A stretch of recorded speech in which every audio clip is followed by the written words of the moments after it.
Em nome do Pai, do Filho e do Espírito Santo. Amém. É com grande alegria que hoje nós vamos começar a nossa aula número 2, que ela tem caráter de aula inicial. Tudo isso porque nós vamos agora adentrar e ler juntos, detalhe por detalhe, do capítulo número 1 de Gálatas. Mas eu quero te fazer um convite. Se você ainda não fez a leitura do capítulo 1, pausa o vídeo e dê uma lida do primeiro ao último versículo antes de começar a dar continuidade a esta aula. Já tendo feito isso, vamos começar então. Versículo número 1. Paulo, apóstolo, não da parte dos homens, nem por intermédio de um homem, mas por Jesus Cristo, e Deus Pai, que o ressuscitou dentre os mortos. Versículo número 2. E todos os irmãos que estão comigo, as igrejas da Galácia. Como toda carta, que é comum ao ser escrita, Paulo começa então apresentando a si mesmo. Já vimos na aula introdutória, na aula número 1, que essa carta realmente é atribuída a São Paulo. Praticamente ninguém questiona isso. Então, com efeito, não foi nenhuma simbologia este nome. Mas, como eu falei, Paulo ele foi uma pessoa que foi muito acusado por aqueles judaizantes como se a autoridade dele não fosse uma autoridade coerente. Então, Paulo começa automaticamente a se intitulando como apóstolo. E o que significa a palavra apóstolo? Em um primeiro sentido, significava os 12 que Jesus escolheu. Mas aqui Paulo usa no sentido amplo, ou seja, apóstolo no seu significado original da palavra, aquele que é enviado, ou até como alguns vão traduzir, aquele que é mensageiro. Então, Paulo é esse mensageiro, esse enviado pelo próprio Deus. Só que veja que dizer isso é muito importante porque ele mostra que ele não é de modo algum menos autorizado que os demais. O evangelho que ele anuncia, o Cristo que ele anuncia, está em conformidade com os outros. E por esse motivo que Paulo vai fundamentar que ele é apóstolo não da parte dos homens, nem por intermédio de homem algum, mas por Deus. Ele quer mostrar que ele tem autoridade para falar. No versículo 2, que eu já li com vocês, ele diz que está junto com outros irmãos. É normal ter esse grupo de pessoas, eles estavam em missões. É interessante Paulo colocar isso aqui porque mostra que não é uma visão apenas dele o que ele vai falar. E depois ele vai dizer a quem ele escreve, que é as igrejas da Galácia, que eu já conversei com vocês na primeira aula. Versículo número 3, 4 e 5. Vamos ler juntos. Graça e paz a vós da parte de Deus, nosso Pai, e do Senhor Jesus Cristo. Interessante esse versículo 3, porque Paulo vai falar graça e paz. Paz do Shalom, ou melhor, do hebraico, significa Shalom. É uma expressão comumente usada pelos judeus. Eu tenho aqui até uma referência para trazer para vocês. Deixa eu ver se eu acho ela aqui bem rapidinho. Que está lá em 1 Samuel. Você pode pausar o vídeo e procurar também esse livro da Bíblia. 1 Samuel, versículo 25, ou melhor, capítulo 25, versículo 6. Diz assim, direis, que seja assim no próximo ano, paz a ti, paz à tua casa, paz a tudo que te pertence. Nós vemos aqui que lá no Antigo Testamento já era um costume judaico oferecer, desejar a paz a outra pessoa. Uma vez que paz é o Cristo, então, pensando agora numa visão cristológica, quando eu desejo paz a alguém, eu desejo a presença do Cristo, o Cristo que tudo pode, o Cristo que tudo faz. Olha que coisa linda. Em contrapartida, Paulo já começa a falar sobre a palavra graça, que é uma teologia muito importante para Paulo. A palavra graça tem a ver com essa dinâmica de gratuidade. Antes, Paulo, que era fariseu, ele era adepto da teologia da retribuição. A salvação viria por mérito meu. Agora não. A salvação é graça. É graça que vem do alto. E é grátis. Eu não preciso pagar nada por isso. Depois ele continua no versículo 4. Que se entregou a si mesmo pelos nossos pecados, a fim de nos livrar, ou até mesmo libertar, do presente mundo mau. Segundo a vontade do nosso Deus e Pai, a quem seja dada a glória pelos séculos dos séculos. Amém. Aqui nós temos uma doxologia, ou seja, uma expressão de louvor. Igual aquela da missa, por Cristo, com Cristo, em Cristo, que também é uma doxologia. Veja bem, aqui Paulo começa a falar sobre o tema da liberdade, que é um tema muito importante na sua carta. Primeiro, ele mostra que Cristo se entregou a si mesmo. Isso é muito bonito, porque muitas pessoas querem dizer que o projeto de Deus fracassou. Eita, como é que foi essa história? Deus enviou seu filho para nos salvar, deu algo errado, dando algo errado, mataram ele, parece que ele foi obrigado a morrer, ele não se entregou, não se deu. E é interessante que tem um versículo lá no Evangelho de João, que Jesus vai dizer assim: ninguém toma minha vida, eu a dou livremente. É lindo isso. Então, na verdade, Paulo, ao olhar para esse texto, quer dizer isso, né? Entregou-se a si mesmo, nós vemos a liberdade. Cristo se entregou. Não foi o pai que obrigou o filho. Não, o filho se deu por amor.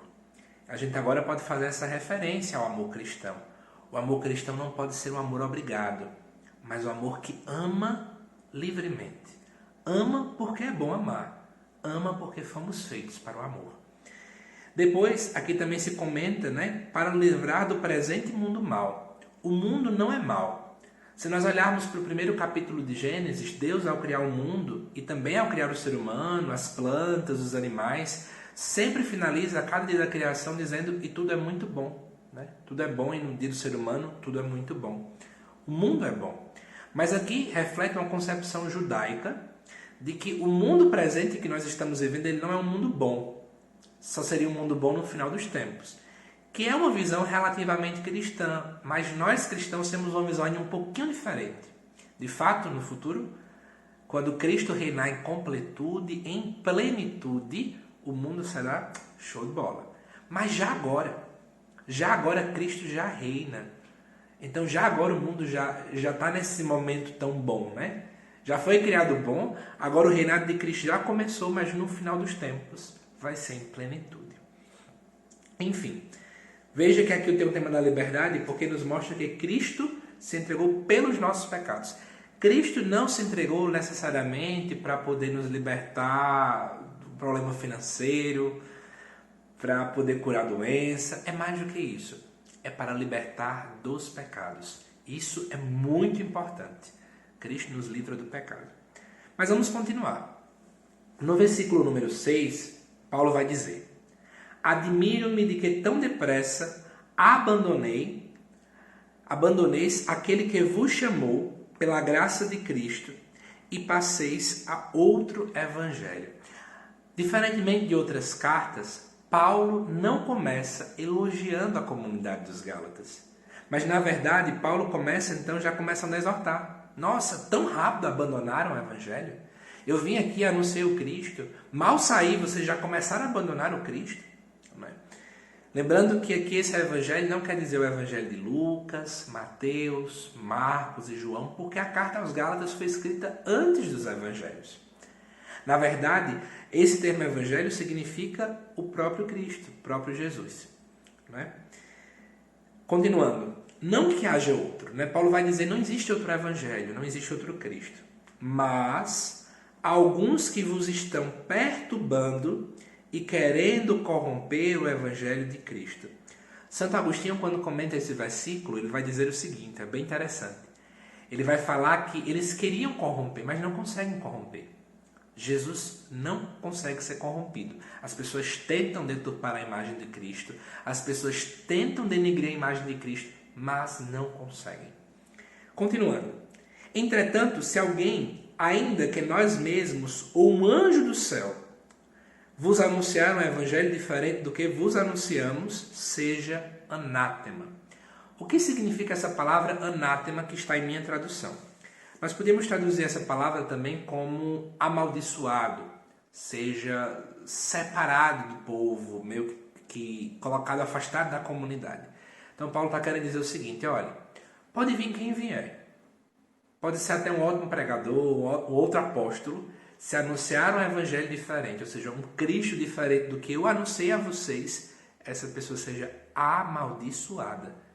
Você consegue perceber então a tensão nas palavras de Paulo? Paulo não está brincando. Paulo está realmente revoltado nessa carta. Porque a comunidade que ele evangelizou está abandonando aquilo que ele tanto anunciou. Estão deixando com que a sua cabeça seja feita pela cabeça de outros. É isso que está acontecendo. E ele continua: como já vos dissemos, volto a dizê-lo agora. Se alguém vos anunciar um evangelho diferente do que recebestes, seja anátema. É porventura a favor dos homens que agora eu busco, ou o favor de Deus? Ou procuro agradar aos homens? Se eu quisesse ainda agradar aos homens, não seria servo de Cristo. Olha que coisa linda, né? Na verdade, a gente pode perceber aqui que as pessoas estavam querendo dizer que Paulo estava querendo agradar a cabeça de outras pessoas. Então ele abandonou o verdadeiro evangelho para poder anunciar um Cristo, isso é a visão dos judaizantes, tudo isso para agradar pessoas. E aí Paulo vai dizer, olha, se eu quero agradar os homens, eu não vou ser servo de Cristo. Ou eu sou uma coisa, ou eu sou outra. Né? Antes de prosseguir, deixa eu pegar aqui meus apontamentos, porque senão eu vou esquecer do que eu também tinha anotado para falar com vocês. Eu queria pontuar dois detalhes importantes ainda sobre os primeiros 5 versículos da carta aos Gálatas. Primeira coisa, quando a gente menciona, né, que Cristo se entregou por nossos pecados, nós percebemos agora que Paulo mostra que Jesus não foi uma pessoa qualquer. Não foi um líder que falava bem em público, que era conhecido pelas pessoas e que foi morto. Não. Ele morreu em vista de algo muito específico, que nós vamos inclusive discutir na aula do capítulo 4 de Gálatas, que é lindo. Essa visão de Cristo como o Goel. Se prepare que eu vou explicar que palavra é essa, tá bom? Lá na aula do capítulo 4.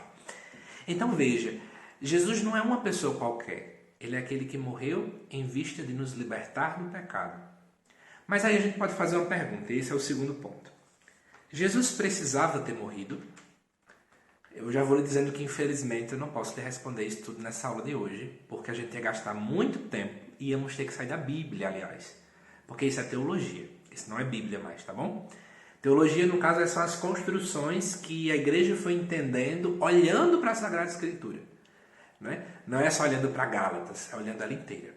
Mas eu vou mostrar para você o seguinte, tem opiniões de que alguns dizem que Jesus não precisava ter morrido, outros, e em sua grande maioria, vai dizer sim que ele precisava, mas, segundo a visão de Paulo em Gálatas, por isso que eu estou comentando, porque aí tem a ver com o nosso curso de aprofundamento, faz todo sentido que Jesus tenha sim morrido por nós. Ele precisava ter morrido para nos libertar do pecado, tá bom? E aí depois a gente vai entendendo isso visando o Antigo Testamento. Mas eu só vou contar um exemplo, tá bom? Que provavelmente eu não vou falar em outras aulas. No Antigo Testamento, para o povo judeu, era muito claro que para que um pecado de alguém fosse apagado, eliminado aquele pecado, aquela pessoa precisaria oferecer um animal em sacrifício. Ele era queimado no templo, né? E aquele dali era expiação, era chamado de sacrifício expiatório, em vista de pecados. Então, essa é a visão também que Paulo vai nos trazer, né? Da mesma forma, igual como para o judeu precisava ter um sacrifício, agora Cristo é o verdadeiro Cordeiro. Agora a gente começa a entender porque é que na missa a gente vai lembrar, né? Cordeiro de Deus, que tirais o pecado do mundo. A questão de que Cristo foi aquele que se ofereceu em sacrifício para nos salvar. Por isso que depois vai dizer, Cordeiro de Deus que tira o pecado do mundo, porque ele tira o pecado do mundo. Mas, outra coisa que eu também queria falar para vocês é que no grego, quando vai falar o seguinte, admiro de que tão depressa abandoneis, isso no versículo 6, no grego, a forma como o verbo aparece, não é que eles já abandonaram. É quase assim em português. Admiro-me de que tão depressa vocês estão abandonando o evangelho. Eles não tinham abandonado ainda. Então é meio que assim, Paulo agora pode correr atrás do prejuízo, digamos assim. Né? Paulo agora pode tentar lutar para que aquele povo volte à visão correta do Cristo. Mas para finalizar essa nossa aula de hoje, vamos lá para os próximos versículos, do 11 até o 24. Vamos lá. Versículo 11. Com efeito, eu vos faço saber, irmãos, que o evangelho por mim anunciado não é segundo o homem. Paulo, mais uma vez, está aqui fundamentando que tudo que ele vai fazer não é da vontade dele, da cabeça dele, mas vem de Deus. Aí ele vai dizer, pois eu não recebi nem aprendi de algum homem, mas por revelação de Jesus Cristo. Olha que coisa linda. Eu falei para vocês, né, que Paulo tem uma boa bagagem cultural, uma boa bagagem acadêmica, bem formado, tem um conhecimento muito grande, mas ele vai dizer, não é graça dele, Vem de Deus, né? Vem do Cristo. Ele vai dizer do versículo 13 em diante: Ouviste certamente da minha conduta de outrora no judaísmo, de como perseguia sobremaneira e devastava a igreja de Deus. Paulo perseguia, né? Ele está dizendo aqui. E como progredia no judaísmo, mais do que muitos compatriotas da minha idade, distinguindo-me no zelo pelas tradições paternas. Paulo era um judeu pesadíssimo, daqueles que, né, estavam ali muito mais do que outros. Ele tinha um zelo gigantesco. Ele está aqui lembrando da história dele. Só que eis que Paulo agora para e vai falar do chamado de Deus. Isso nos mostra, né, é um dos indicativos de que Paulo agora, para poder mostrar que tudo que ele fala vem de Deus, ele diz, olha, eu era assim e eu mudei. A única justificativa que eu tenho foi a ação de Deus. Porque a obra humana não pode ser. Paulo literalmente mudou da água para o vinho. Não é verdade? Então vai dizer o seguinte do versículo 15 em diante. Quando, porém, aquele que me separou desde o ventre materno e me chamou por sua graça, houve por bem revelar em mim seu Filho, para que eu o evangelizasse entre os gentios. Só lembrando, os gentios, na verdade, seriam aquele povo que é pecador, né, que não eram judeus. Essa era a compreensão do tempo. Mas eu queria trazer para vocês algumas coisinhas aqui. Olha que interessante. Aquele que me separou, quem separa não é Paulo, é Deus. Chamou, quem chama é Deus e não Paulo. Houve por bem, né? Algumas traduções vão dizer quis por bem. Quem quer é Deus e não Paulo. Revelou em mim seu Filho, é Deus e não Paulo. Paulo é objeto, Deus é sujeito. Isso reflete, né, que todo chamado provém antes do coração de Deus. O chamado não vem de mim, não é porque eu que quero, é Deus quem quer antes de qualquer coisa. O chamado provém do coração de Deus, né? E aí uma outra coisa que eu também queria comentar, não sei se você sabe, mas quando Paulo vai dizer que separou desde o seio materno, isso tem uma referência com Jeremias. Se você for lá em Jeremias, capítulo 1, versículo 5, você vai lembrar que o chamado de Jeremias é algo muito semelhante, né? Paulo, na verdade, recorre a trechos do Antigo Testamento, a um chamado de um profeta, para poder dizer assim, olha, da mesma forma como Deus chamou os profetas, Deus também me chama. E vou dizer até mais. Jeremias foi chamado para o serviço no altar. Jeremias era de classe sacerdotal. E aí o que acontece? Sendo de classe sacerdotal, ele foi chamado desde o ventre materno para algo específico. Paulo não tinha essa ideia de classe sacerdotal, né? Mas Paulo tem um apostolado muito claro. A missão de Paulo era evangelizar os gentios. Então veja, da mesma forma como Jeremias foi consagrado, foi chamado desde o ventre materno para uma missão específica, Paulo também tinha sua missão específica. E um comentário extra. É muito interessante dizer que foi desde o seu ventre materno, porque a criança não tem vontades próprias. Isso reflete que muito, mas muito antes de que eu queira, Deus quis antes, Deus chama antes, Deus capacita antes, Deus planeja tudo antes. Isso é muito interessante para a nossa visão como cristãos também. E aí, continuando, né? Ele vai dizer que não consultou carne nem sangue no final do versículo 16, para dizer, não é, que foi revelação de Deus. Paulo tinha uma certa independência na sua missão. Do versículo 17 ele diz, nem subi a Jerusalém. Por que a importância de Jerusalém? Lá em Jerusalém estava o centro do cristianismo ali ainda. Porque lá, no judaísmo, a cidade principal era Jerusalém, porque tinha o templo de Jerusalém. Uma vez ao ano, pelo menos, tinha que ir em peregrinação. Jesus, inclusive, foi. Com 12 anos, Lucas mostra, no capítulo 2, Jesus se perdendo em meio a essa peregrinação. Então, lá existia a sede da igreja mãe, que tinha as grandes colunas da igreja, Pedro, Tiago, irmão do Senhor e outros. Então, ele vai dizer, olha, eu nem precisei ir até Jerusalém. Ou seja, foi tão revelação de Deus que eu nem precisei ir lá. É por isso que ele fala, nem subi a Jerusalém aos que eram apóstolos antes de mim, mas fui à Arábia, local onde ninguém tinha ido evangelizar ainda, e voltei novamente a Damasco. Em seguida, após 3 anos, subi a Jerusalém para avistar-me com Cefas. Cefas aqui é Pedro, tá bom? Primeiro papa da igreja. E fiquei com ele 15 dias. Aí ele diz, não vi nenhum apóstolo, mas somente Tiago, o irmão do Senhor. Daqui a pouco eu volto para essa história de Tiago. Ele vai dizer: isto vos escrevo e vos asseguro diante de Deus que não minto. Em seguida, fui às regiões da Síria e da Cilícia, de modo que pessoalmente eu era desconhecido às igrejas da Judéia que estão em Cristo. Apenas ouviam dizer: quem outrora nos perseguia, agora evangeliza a fé que antes devastava, e por minha causa glorificavam a Deus. Eu queria comentar sobre essa ideia de Tiago, irmão do Senhor. Né? Quem foi Tiago? Eu li uma dissertação só sobre isso, mas eu não vou trazer tudo, porque, enfim, a gente vai passar horas e horas e horas e horas falando sobre isso. Mas Tiago foi o primeiro bispo de Jerusalém, segundo a tradição da igreja vai nos mostrar. E Tiago, ele aqui está com o nome irmão do Senhor, irmão de Jesus Cristo. Mas e aí? Jesus Cristo teve irmão? Silêncio no ar. Se Jesus teve irmão, Maria teve outros filhos. E se Maria teve outros filhos, vamos lá, se Jesus teve irmão, Maria teve filhos. Se Maria teve filhos, então Maria não teve o dogma da virgindade perpétua, mas ela é dogma perante a igreja, portanto não é mentira. Como é que eu concilio isso aqui?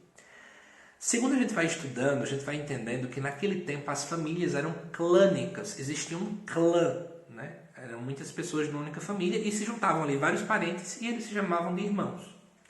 Então, uma das justificativas que nós podemos ter é justamente esta. Ele era um parente de Jesus.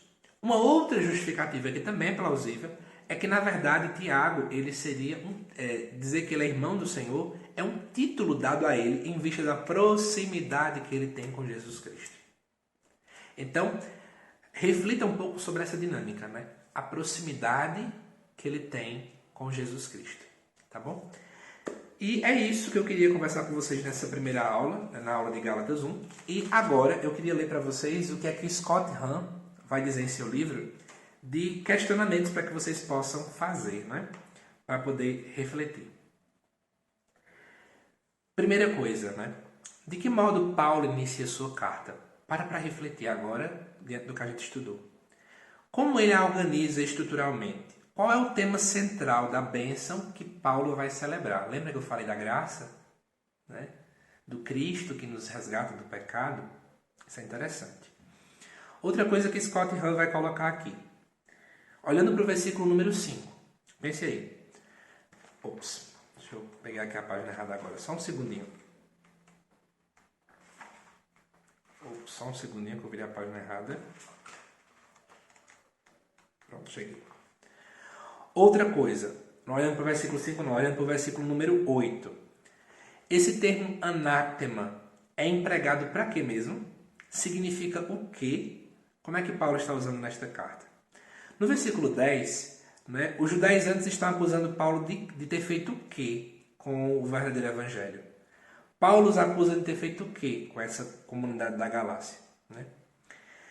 Outra coisa também que é importante é como é que a gente pode perceber essa mudança da vida de Paulo? Essa mudança de Paulo, ela tem características de que foi uma autêntica conversão? E como é que isso reflete na nossa vida pessoal? Então, são alguns questionamentos do livro de Scott Hahn para que a gente possa aprimorar os nossos estudos. Então, espero que vocês tenham gostado desta aula de Gálatas 1. E aí, eu queria pedir que você pudesse comentar aqui para a gente poder ter esse feedback, tá bom? O formulário só vai vir no final da aula do capítulo 3, mas você já pode comentar aqui. O que é que lhe chamou a atenção? Né? Tem alguma coisa a acrescentar? Tem alguma coisa a dizer? E aproveitando, quando você faz essa aula, olhe se os outros irmãos já comentaram também. Veja o que outros também estão pensando. Isso é muito importante. Que Deus te abençoe, bons estudos e até o capítulo número 2.